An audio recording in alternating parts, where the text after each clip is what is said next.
In today's video, I'm going to teach you how to integrate WooCommerce with Square.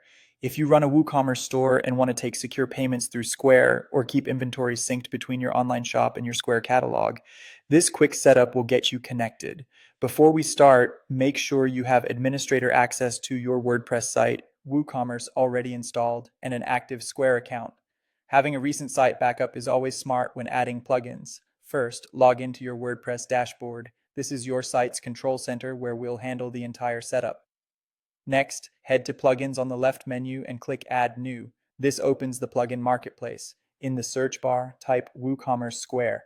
You're looking for the official extension from WooCommerce. Check the author and reviews so you know you're installing the correct one. Click Install Now, then Activate. Once activated, the plugin adds Square as a payment gateway inside WooCommerce. Now go to WooCommerce and choose Settings. This is where all your store level options live. Open the Payments tab and select Square. You should see options to configure the gateway along with a button to connect your account. Click Connect with Square. Your site will redirect you to Square's secure authorization screen in a new tab or window. Log into your Square account using your normal credentials.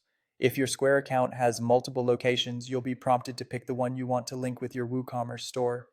Authorize the connection to grant WooCommerce permission to process payments, and if you enable it later, sync product and inventory data. After you approve, you'll be sent back to your WordPress dashboard where Square should show as connected. Take a moment to review the available settings such as transaction mode, capture behavior, and the connected location, and save your changes so everything sticks. If you don't see Square in the list, make sure the extension is activated and that your WooCommerce core plugin is up to date. You'll also find options for sandbox testing, statement descriptors, and refunds so the checkout experience matches your policies. That's it. You've integrated WooCommerce with Square so your customers can check out using Square on your storefront. If you run into issues, double check that your site URL uses HTTPS, your WooCommerce currency matches your Square account, and your caching or security plugins aren't blocking the connection screen. You can always disconnect and reconnect from the same payments page if you need to switch accounts or locations. Thanks for watching and happy selling.